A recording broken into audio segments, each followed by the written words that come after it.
I'm Monsignor John Kozar, President of Catholic Near East Welfare Association, or as it's commonly called, Kanewa. And it's that time already for another issue of our flagship magazine, One. So I want to give you a preview of what's in that upcoming issue. The Catholic University in Ukraine is one of only 2 Catholic universities between Poland and Japan. Imagine that. Now, I visited there quite a few times, and I have to tell you, it's really a beacon of hope in a nation that is currently involved in even war, but certainly a lot of hostilities, a lot of factionalism. This university presents a very wholesome environment, a Catholic environment, to share with hopefully tomorrow's leaders that there's another way, the way of Christ, Christ as the bearer of peace. So I think you'll find that an uplifting story about the Catholic University there. In Iraq, the Kurdistan area of Iraq, we know that there are thousands of refugees, displaced peoples. And we featured stories about the housing. We have a special feature this time about mobile clinics. It's an extension of the actual clinics in place, the stable clinics. We can expand on the work of those clinics and take the necessary medical attention out to outlying districts.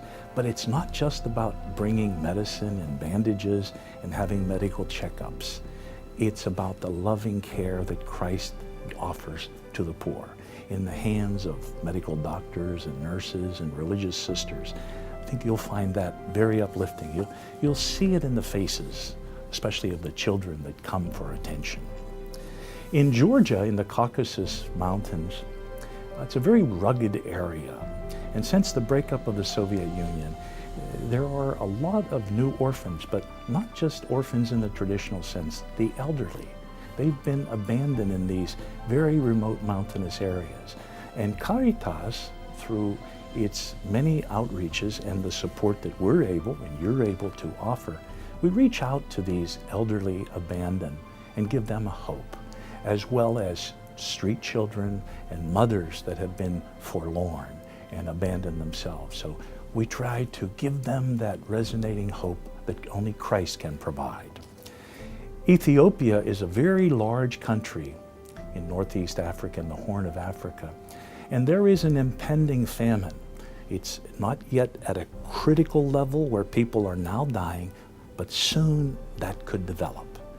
And the church is trying, not in the level that, say, the United Nations that has tremendous assets can do, but through its parish networks, in the rural schools where Kanewa has been involved, and you've helped to support that, we offer nourishment, little biscuits to school children that walk several miles to school on empty stomachs, but with a biscuit or two, they're able to learn and they can go back home and uplift their family.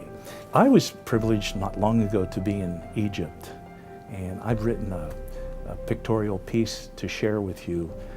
2 basic facets. One in Cairo, a huge city of about 20 million, and there are 2 clusters of Christians, almost 1 million in each, working as garbage collectors and garbage sorters in filth, but radiating with a faith in Christ. It's even marked with a little cross on their wrist.